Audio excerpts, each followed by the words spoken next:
Hello everyone, this is Shankar Shukru Rai Karmakar and welcome to my channel that is Reverberation Guidelines. So, আজকে যে certain part নিয়ে আমরা আলোচনা করব that is nothing but কার্যক্ষমতা শক্তির শক্তি বলে ইস্যুটা। So the first thing we need to know যে শক্তি কি? শক্তি is nothing but energy এবং কোনো একটি বস্তুর কার্য করার যে এবিলিটি বা সামর্থ্য থাকে তাকেই বলা হয় শক্তি। অর্থাৎ the ability of doing work that is কার্য করার সামর্থ্য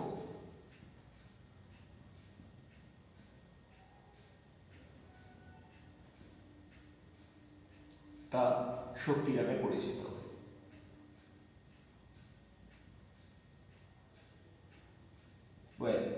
এখন এই শক্তি যে বেসিক একক আছে তা সম্পূর্ণরূপে কার্যের এককের সাথে এক, অর্থাৎ শক্তির একক এবং কার্যের একক সেম। তাই শক্তি যদি আমরা একক দেখতে চাই, যদি সিজিএস একক দেখতে চাই, তাহলে শক্তির ক্ষেত্রে সিজিএস একক অবভিয়াসলি ক্যালোরি, এবং যদি আমরা এসআই একক দেখতে চাই তাহলে সেটা হয়ে যাবে জুল। এবং আমরা খুব ভালোভাবেই জানি যে 1 ক্যালোরি ইকুয়াল টু 4.2 জুল, এটা আমরা আগে সেকশনগুলোতে আলোচনা করে এসেছি। সো বেসিক্যালি নর্মাল কনসেপ্টে শক্তি আর কাজ সম্পূর্ণরূপে সমান। এখন যদি আমরা শক্তি সম্পর্কে একটু আলোচনা করতে চাই তাহলে আমরা এই শক্তিকে প্রকৃতিতে বিভিন্নভাবে দেখতে পাবো। যেরকম অনেকগুলো কনসেপ্ট আমরা জানি, আবার কিছু কিছু কনসেপ্ট আমরা জানি না। তো প্রথম টাইপের শক্তি যেটাকে আমরা আলোচনা করব, অর্থাৎ যেটা নিয়ে আমরা মেনলি কথা বলবো, সেটা কিনা যান্ত্রিক শক্তি। এই যান্ত্রিক শক্তি এর আরেকটা প্যাটার্ন ওয়ার্ড হচ্ছে মেকানিক্যাল এনার্জি। এই মেকানিক্যাল এনার্জি ছাড়া আমাদের কাছে যে টাইপের এনার্জিগুলো থেকে থাকে এর প্রত্যেকটা ইস্যু নিয়ে আমরা কখনো না কখনো কথা বলেছি। নাম্বার 2, আমরা যদি বলি আলোক শক্তি। সো আমরা জানতে হবে যে আলো এক ধরনের শক্তি এবং এই আলোক শক্তি আছে বলেই গাছ ফটোসিনথেসিস বা সালোক সংশ্লেষের মাধ্যমে নিজের খাদ্য নিজে প্রস্তুত করতে পারে। নাম্বার 3, শব্দ শক্তি। এই শব্দ শক্তি আছে বলেই আমরা কোনো জিনিস শুনতে পারি। নাম্বার 4, যেটা কিনা তড়িৎ শক্তি, অর্থাৎ যা দিয়ে আমরা আলো পাখা সবকিছু চালাই। নাম্বার 5, রাসায়নিক শক্তি। Number 6, তাপ শক্তি। So there are a lot of energies in different forms, অর্থাৎ বিভিন্ন রকম ফর্মে বিভিন্ন রকমের শক্তি আছে। এটা অত্যন্ত পরিচিত কিছু শক্তিগুলোর নাম আমি লিখেছি, কিন্তু আমরা যেটা নিয়ে মেন কথা বলবো যেটা নাকি যান্ত্রিক শক্তি। এই যান্ত্রিক শক্তি কি করে আসে না, দ্য ফার্স্ট থিং জানতে হবে যান্ত্রিক শক্তি কোনো একটা বস্তুর মধ্যে গৃহীত হয় বা ধারণ করতে পারে কোনো একটি বস্তু শুধুমাত্র তার অবস্থান, তার গতিবেগ এবং তার আকার বা আকৃতির জন্য। সো যে পার্টিকুলার ইস্যু নিয়ে আমরা কথা বলবো সেটা অবভিয়াসলি যান্ত্রিক শক্তি। এবং এই যান্ত্রিক শক্তি কথার অ্যাকচুয়াল মিনিং হচ্ছে যে কোনো একটি বস্তুর মধ্যে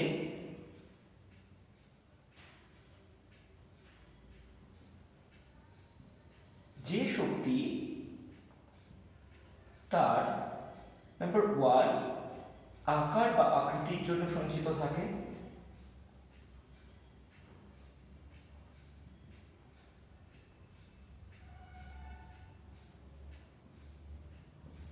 নাম্বার 2 অবস্থান এর জন্য সঞ্চিত থাকে, আর নাম্বার 3 তার বেগের জন্য সঞ্চিত থাকে।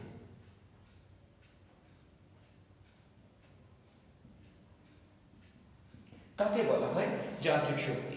অ্যান্ড ডু রিমেম্বার এই যান্ত্রিক শক্তিকেই আমরা মেনলি হাইলাইটেড এনার্জি হিসেবে কাজ করব, কারণ এই সার্টেন পার্টকে নিয়েই আমরা পুরো ডিসকাশনস ক্যারি আউট করব।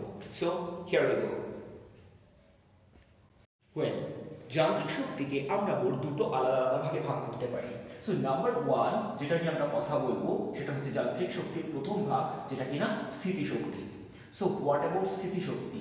So if you want to know the English term, that is potential energy. So স্থিতি শক্তি কথার একটা সার্টেন নাম হচ্ছে potential energy. And do remember এই স্থিতিশক্তি জিনিসটা কি? স্থিতিশক্তি বাস্তব পক্ষে কোনো একটি বস্তুর মধ্যে সঞ্চিত শক্তি। সো যদি আমরা এর কোয়ালিটি জানতে চাই, this is nothing but the stored energy, অর্থাৎ কোনো একটি বস্তুর সঞ্চিত শক্তি। এখন এই সঞ্চিত শক্তি থাকবে কেন? যদি আমরা এই ক্রাইটেরিয়া জানতে চাই যে কেন থাকবে, তাহলে আমাকে বুঝতে হবে যে কোনো একটা বস্তুর অবস্থান বা তার আকৃতি জন্য এই শক্তি সঞ্চিত থাকবে। ক্লিয়ার? সো আমি দুটো ডিফারেন্ট এক্সাম্পল দেবো এবং এই দুটো ডিফারেন্ট এক্সাম্পলকে আমরা যদি ভালোভাবে বুঝি তাহলে আমরা পুরো জিনিসটাকে অত্যন্ত ভালো করে ক্লাসিফাই করতে পারবো। সো দ্য ফার্স্ট এক্সাম্পল আমরা যদি বোঝার চেষ্টা করি যে আমাদের কাছে একটা পাথর আছে। এখন এই পাথরটাকে যদি আমরা এই ভূমিতল থেকে একটা নির্দিষ্ট উচ্চতায় তুলে নিয়ে যাই, অর্থাৎ আমি ধরছি যে এই পাথরটিকে আমি ভূমি থেকে এই উচ্চতায় তুলে দিলাম এবং তুলে দিয়ে পাথরটাকে জাস্ট ফেলে দিলাম, তাহলে এই পাথরটা কি করবে? মাটিতে এসে সজোরে ধাক্কা মারবে এবং আমি ধরে নিচ্ছি যে ভি বেগে ধাক্কা মারবে। অর্থাৎ এই পাথরটা একটা নির্দিষ্ট উচ্চতায় তুলে জাস্ট যদি অবাধে পতনশীল করে দেই তাহলে কি হবে? এটা মাটিতে এসে ধাক্কা মারবে, অর্থাৎ মাটিতে এসে সেটি একটি নির্দিষ্ট পরিমাণ শক্তির বহিঃপ্রকাশ দেখাবে, যে কারণে আমরা বলতে পারবো যে মাটিতে থাকা কোনো লোক সে আঘাতপ্রাপ্ত হবে বা অন্য কোনো বস্তু তার উপর এসে সেটা সংঘর্ষ করতে পারবে।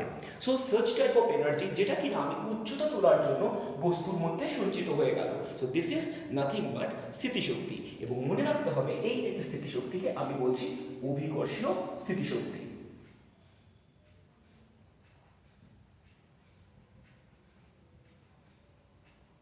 Fair enough? ওকে, নাম্বার 2, আরেক ধরনের স্থিতিশক্তিকে আমি দেখাচ্ছি যেটা কিনা কোনো একটি বস্তুর আকার বা আকৃতির পরিবর্তনের জন্য হচ্ছে। সো ছোটবেলায় আমরা এরকম প্রত্যেকেই ছিলাম যারা রামায়ণ মহাভারত দেখতাম। সো রামায়ণ মহাভারতে একটা জিনিস অত্যন্ত কমন ছিল, যখনই যুদ্ধ হতো সো একটা ধনুকে যে কেউ একজন একটা তীর টানতো এবং তীর টেনে এই তীরটাকে সামনের দিকে পাঠিয়ে দিত। So the main logic is that আমরা যখন এই তীরটাকে নিয়ে পেছন দিকে টানবো তখন কি হবে? এই দড়িতে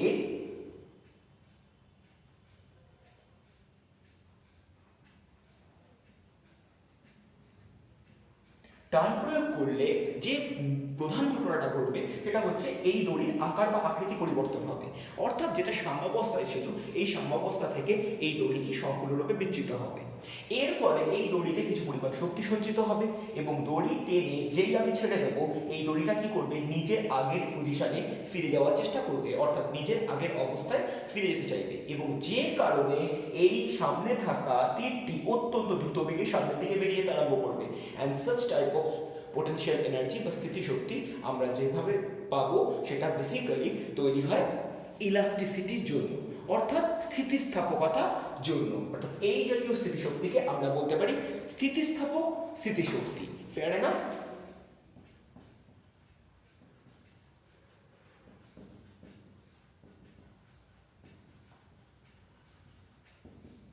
ক্লিয়ার আমার কথা? সো যদিও আমাদের লেভেলে এই পুরো কনসেপ্টটা অত্যন্ত ইম্পর্টেন্ট টু রিয়েলাইজ, আমরা এই ইস্যুগুলোকে বেশ কিছু পার্টে ভাগ করব। সো কিছু পার্ট আমি এক্ষুনি আলোচনা করব, কিছু পার্ট কিন্তু আমরা এক্ষুনি আলোচনা করতে পারবো না। সো যে জিনিসটাই আমরা কনসিডার করছি that is the equation of potential energy, অর্থাৎ স্থিতিশক্তির রাশিমালা। So here I start. Well, এই স্থিতিশক্তির রাশিমালা বেসিক্যালি আমরা দুটো থেকে তিনটে ডিফারেন্ট উইংয়ে আলোচনা করব। সবকটা জিনিস বুঝবার ক্ষমতা আমাদের এক্ষুনি নেই, সেই জন্য আমি সবকটা পার্টকে আলোচনা করব না, বাট যখন আমরা পরবর্তীকালে কিছু জিনিস পড়বো তখন আমি সবকটা জিনিসকে বলে দেবো। তো আমরা সবার ফার্স্টে যে জিনিসটা দেখছি সেটা হচ্ছে স্থিতিশক্তির রাশিমালার বেসিক কনসেপ্টে। সো আমার কাছে আমি ধরে নিচ্ছি এখানে একটা বস্তু আছে, এই বস্তুর ভর কিনা এম। সো আমি বলছি বস্তুর ভর এম। তাহলে বস্তুর ওজন কোন দিকে কাজ করবে? না, বস্তুর ওজন সবসময় খাড়া নিচের দিকে কাজ করে। সো বস্তুর ওজন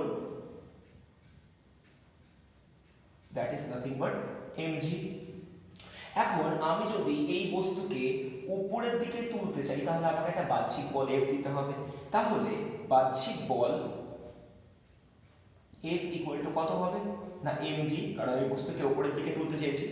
এবং আমি যদি মোট h উচ্চতায় তুলতে চাই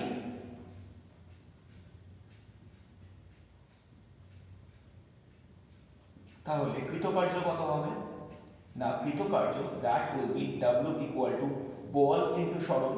So what about বল? বল কথার মানে mg, and what about সরণ? সরণ কথার মানে h, কারণ আমরা উচ্চতা h তুলেছি। তাহলে মোট কৃতকার্য কত mgh।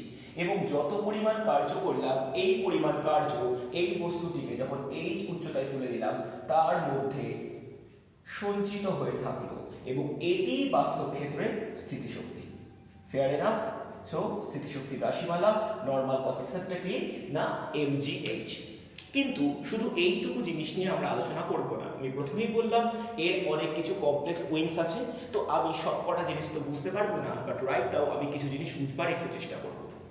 আচ্ছা, যখন আমরা গ্র্যাভিটেশন বা মহাকর্ষ পড়েছি, সো গ্র্যাভিটেশনাল পোটেনশিয়াল বলে একটা জিনিস পড়েছিলাম, অর্থাৎ মহাকর্ষীয় স্থিতিশক্তি। সো কি জিনিসটা ছিল সেই জিনিসটা আমি একবার আলোচনা করে দিই। সো মহাকর্ষীয় স্থিতিশক্তি কি বলছিল? মহাকর্ষীয় স্থিতিশক্তি না বলছিল কোনো একটি একক বিচ্ছিন্ন ভরের বস্তুকে অসীম থেকে মহাকর্ষীয় ক্ষেত্র প্রাবল্যের কোনো একটি নির্দিষ্ট বিন্দুতে আনতে যে পরিমাণ কার্য করতে হবে। সো বেসিক্যালি এই মহাকর্ষীয় স্থিতিশক্তি, যেটাকে আমরা v দিয়ে লিখেছিলাম এবং যার ইকুয়েশন ছিল -gm/r, আমি এটা প্রুফ করে দিয়েছিলাম। যদি কোনো কিছু দরকার পড়ে তাহলে গ্র্যাভিটেশনের ভিডিও লিংক দেখে নিবি, তাতে এগুলো প্রুফ করা আছে। সেখানে আমি বলেছিলাম যে কোনো একটি একক বিচ্ছিন্ন ভরের বস্তুকে অসীম থেকে মহাকর্ষীয় ক্ষেত্র প্রাবল্যের কোনো একটি নির্দিষ্ট বিন্দুতে আনতে যে পরিমাণ কার্য করতে হবে সেটাও এক ধরনের স্থিতিশক্তি, and that is nothing but the equation of like that. একইভাবে যখন আমরা ক্লাস 12-এ পড়াশোনা করব তখন আমরা দেখব ইলেকট্রোস্ট্যাটিক পোটেনশিয়াল, অর্থাৎ তড়িৎ বিভব। এবং এই তড়িৎ বিভবের ইকুয়েশন কি থাকবে না আমরা যারা একটু হলেও ছোটবেলায় পড়েছি তারা জানি তড়িৎ বিভবের সংজ্ঞা কি। তড়িৎ বিভবের সংজ্ঞা হচ্ছে একক বিচ্ছিন্ন ধনাত্মক আধানকে অসীম থেকে তড়িৎ ক্ষেত্রের কোনো একটি নির্দিষ্ট বিন্দুতে আনতে যে ন্যূনতম কার্য করতে হয় তাকে বলা হয় তড়িৎ বিভব। এবং আমরা পরবর্তীকালে যখন ইকুয়েশন পড়ব বা এস্টাবলিশ করব তখন জানবো যে তড়িৎ বিভব v equal to 1/4πε0 into q divided by r. So it is a bit complicated thing that completely belongs for class 12. যদি আমরা কখনো ক্লাস 12 এ উঠতে পারি তখন সেক্ষেত্রে আমরা এই ইস্যু নিয়ে কথা বলবো। But logical part is that do remember এরা প্রত্যেকেই কিন্তু একটা স্পেশাল টাইপ অফ স্থিতিশক্তিকে রিপ্রেজেন্ট করে, এবং আমরা যা নিয়ে কাজ করব অবভিয়াসলি সেটা এটা নিয়ে কথা বলবো, কিন্তু প্রত্যেকের রকমভাবেই স্থিতিশক্তি। So that is very very important আমাদের এই গোটা কনসেপ্টটাকে খুব ভালোভাবে বুঝবার জন্য। ক্লিয়ার? ওয়েল, গতিশক্তি। সো দ্য ফার্স্ট থিং, গতিশক্তি সম্পর্কে আমাকে জানতে হবে গতিশক্তি জিনিসটা কি। না, গতিশক্তি সম্পর্কে প্রথম যে কনসেপ্টটা আসে সেটা হচ্ছে কোনো একটি বস্তুর মধ্যে যে জাতীয় শক্তি বস্তুর গতির জন্য সঞ্চিত থাকে, অর্থাৎ গতিশীল কোনো একটি বস্তুর জন্য তার যে কার্য করার সামর্থ্য থাকে তাকে বলা হয় গতিশক্তি। সো বস্তুর গতিশীলতার জন্য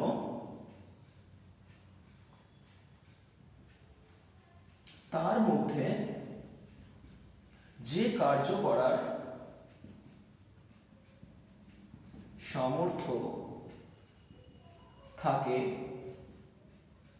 তাকে গতিশক্তি বলে। Fair enough? So the basic concept is that আমরা যখন এটা নিয়ে কথা বলবো তখন বেসিক্যালি আমরা কোনো একটি বস্তুর গতীয় অবস্থা নিয়ে কথা বলবো। সো দ্য ফার্স্ট থিং আমরা বোঝার চেষ্টা করব, যদি কোনো বস্তু স্থির থাকে তাহলে সেক্ষেত্রে বস্তুর মধ্যে কোনো গতিশক্তি নেই, অর্থাৎ বস্তুর মোশন এক্ষেত্রে মেন জিনিস দায়ী। So what you want to think, আমরা সবার ফার্স্টে যে কাজটা করব সেটা এই গতিশক্তির রাশিমালা নিয়ে কথা বলবো। এখন এই গতিশক্তির রাশিমালা নিয়ে যদি আমাকে কথা বলতে হয় তাহলে সবার ফার্স্টে আমাকে একটা জিনিস জানতে হবে, দ্যাট ইজ শক্তির সংরক্ষণ নীতি, that is the conservation of energy theory. So আমি সবার ফার্স্টে সেটা আগে একটু বলে দিই।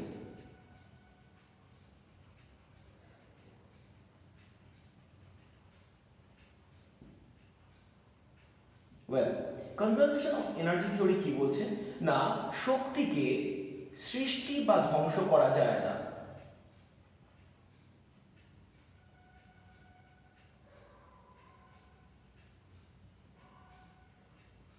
মহাবিশ্বে মোট শক্তি ধ্রুবক।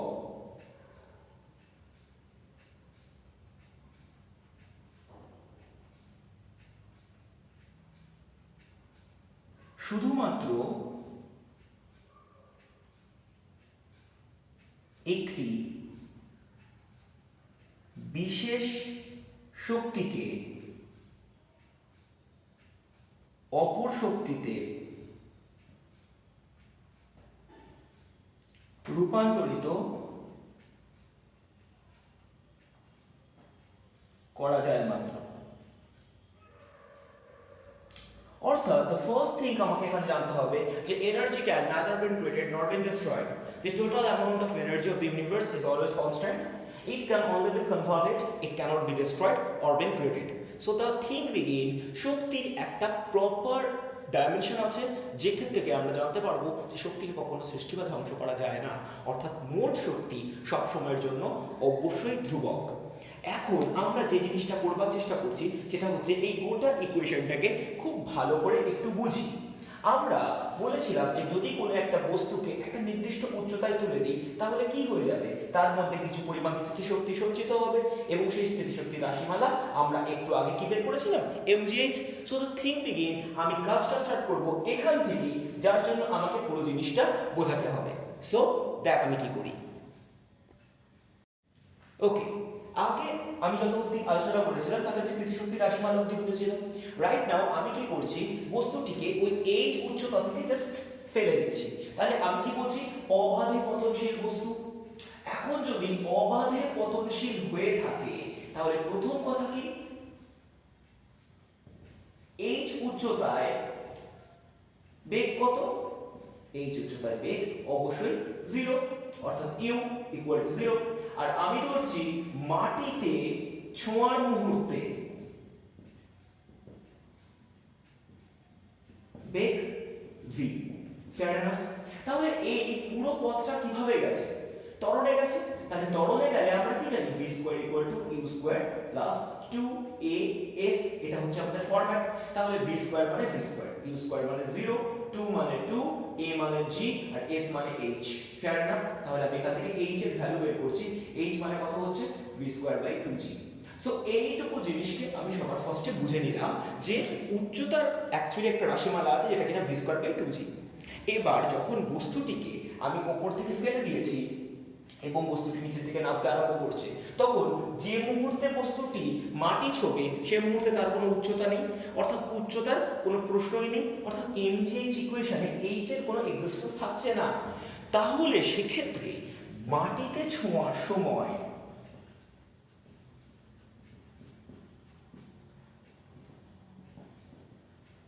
শক্তি কত থাকবে না, শক্তি হয়ে যাবে mgh, যেটা নাকি সৃষ্টি বা ধ্বংস করা যায় না। কিন্তু h এর ইকুয়েশন আর থাকবে না, কারণ h কমে যাবে। তাহলে h এর জায়গায় আমি কি বসিয়ে দেব না, v square by 2g, that we have just calculated. তাহলে ইকুয়েশনটা কত হয়ে যাচ্ছে, half mv square, and that is the actual equation of kinetic energy বা গতিশক্তি। অর্থাৎ গতিশক্তির যে বিশেষ রাশিমালা আমরা জানলাম, that is half mv square, and that is very very important to realize the total concept। এবং এখান থেকে দাঁড়িয়ে থেকেই আমরা একাধিক জিনিস বার করব। ক্লিয়ার আমার কথা? ওয়েল, আমরা যেহেতু একদম বেসিক লেভেলে আছি তাই আমরা যেটা বের করলাম সেটা হচ্ছে রৈখিক গতিশক্তি। তাহলে রৈখিক গতিশক্তির রাশিমালা কি ছিল না, হাফ mv স্কয়ার। কিন্তু যখন আমরা সিস্টেম রোটেশন করা স্টার্ট করব, অর্থাৎ নেক্সট 10-15টা ক্লাসের মধ্যে, তখন আমরা জানবো যে আমাদের কাছে একটা কৌণিক গতিশক্তিও থাকতে পারে। এই কৌণিক গতিশক্তির অ্যাকচুয়াল রাশিমালা হয়ে যায় half I omega square. So আমি এখন টার্মসগুলোকে আলাদা করে ডিসকাস করছি না। আই কথার মানে মোমেন্ট অফ ইনারশিয়া, ওমেগা মানে অ্যাঙ্গুলার ভেলোসিটি বা কৌণিক বেগ। তো আমি এক্ষুনি এই কথাগুলোকে নিয়ে আলোচনা করছি না। আই কথার মানে জড়তার ভ্রামক, কি সেসব জিনিস আমরা পরে আলোচনা করব। আই মানে হচ্ছে জড়তার ভ্রামক, জাস্ট আমি লিখে দিচ্ছি, যার অ্যাকচুয়াল ইকুয়েশন হয় summation of M of R square. আর ওমেগা মানে কৌণিক বেগ, এটা আমরা খুব ভালোভাবে জানি। তো আমরা পরবর্তীকালে এগুলো নিয়ে আলোচনা করব। Fair enough? অর্থাৎ বেশ কিছু জিনিস থাকবে যেগুলো আমরা এক্ষুনি আলোচনা করতে পারবো না। অন্যদিকে একইভাবে স্থিতিশক্তির ক্ষেত্রেও কিন্তু একটা রাশিমালা ছিল যেটা আমি বলতে পারিনি। সেটা কি না, স্থিতিস্থাপক স্থিতিশক্তি। যদি আমি স্থিতিস্থাপক স্থিতিশক্তি জিনিসটা বুঝি, তাহলে আমাকে একটু কনসেপ্ট জেনারেট করতে হবে। আমি না একটা স্প্রিংকে নিয়ে আলোচনা করছি এক্ষেত্রে, এবং যদিও এই জিনিসটা তোরা না চাস নাও লিখতে পারিস, কারণ এটা আমাদের ইলাস্টিসিটি বা স্থিতিস্থাপকতা চ্যাপ্টারের আন্ডারে। এখন এই স্প্রিং এর ক্ষেত্রে একটা জিনিস থাকে, that is known as spring constant. So spring constant কথার মানে যে ন্যূনতম বল দিলে কোনো একটা স্প্রিং এর দৈর্ঘ্যের একক পরিবর্তন হবে, সেটা প্রসারণ হতে পারে, সংকোচন হতে পারে। That I don't need to know. এখন আমি যদি এই স্প্রিংটাকে x দূরত্ব প্রসারণ করি, অর্থাৎ x দূরত্ব প্রসারণ বা সংকোচন করি, তাহলে এর মধ্যে স্থিতিশক্তি কত জমবে না, এর মধ্যে স্থিতিশক্তি যেটা জমবে তার মান হবে হাফ কে এক্স স্কয়ার। অর্থাৎ এই পরিমাণ স্থিতিশক্তি সঞ্চিত হবে। কোনো রকম ভাবে পাজল হওয়ার দরকার নেই, আমরা এগুলো পরবর্তীকালে প্রুফ করব, but I need the help of calculus. So একটু কমপ্লিকেটেড হলেও আমরা ব্যাপারগুলো নিয়ে পরে কথা বলবো, বাট বেসিক কনসেপ্ট আমাদের কাছে এইটুকুই থাক, যে পুরো সার্টেন ইস্যুর উপর দাঁড়িয়ে আমরা পুরো জিনিসটা আলোচনা করব। অ্যান্ড ট্রাস্ট মি, এই গোটা টপিকে আমি যতটুকুনি আলোচনা করব তাতে আমি রৈখিক স্থিতিশক্তি নিয়ে হাইলাইট করব, অর্থাৎ কৌণিক স্থিতিশক্তি নিয়ে একটা কথাও বলবো না, কারণ আমরা এটা এখনো পড়িনি। এবং যখন থেকে আমরা রোটেশনাল মেকানিক্স পড়া স্টার্ট করব, তখন থেকে আমরা অবভিয়াসলি এই সার্টেন ইস্যু নিয়ে কথা বলবো। সো আমি এবার এই রৈখিক গতিশক্তির সাথে একটা রিলেশনশিপকে এস্টাবলিশ করব, that is very very important, যেটা কিনা নিউটনস লজ অফ মোশন থেকে আসবে। সো দেখা যাক কি হয়। ওয়েল, একটা জিনিস আমাদের কাছে অত্যন্ত স্পষ্ট, যেটা কিনা রৈখিক গতিশক্তি মানে আমি একটা কথা লিখেছি। সো রৈখিক গতিশক্তি কথার মানে হচ্ছে half M V square. Actually এই গতিশক্তির ইংলিশ নাম হচ্ছে kinetic energy, and that's why আমি গতিশক্তিকে কে অফ স্মল ই দিয়ে লিখবো, সেটার নাম হচ্ছে হাফ এম ভি স্কয়ার। কিন্তু নিউটনের দ্বিতীয় গতিসূত্র থেকে আমরা একটা জিনিস জেনেছিলাম, যার নাম লিখি ভরবেগ। সো ভরবেগকে আমরা পি দিয়ে ডিফাইন করি, এবং ভরবেগ কথার মানে হচ্ছে ভর এবং কোনো একটা বস্তুর ইনস্ট্যান্টেনিয়াস বেগ বা ওই নির্দিষ্ট মুহূর্তে বেগ, অর্থাৎ P equal to M V. Fair enough? So right now আমি যে কাজটা করবার চেষ্টা করছি সেটা এই গতিশক্তি নিয়ে কাজ করছি। সো কে কত ছিল, হাফ এম ভি স্কয়ার। এবার আমি কি করছি, 2 দিয়ে বোথ সাইড মাল্টিপ্লাই করে দিচ্ছি। সো 2 কে এটা হয়ে যাচ্ছে M V square. Fair enough?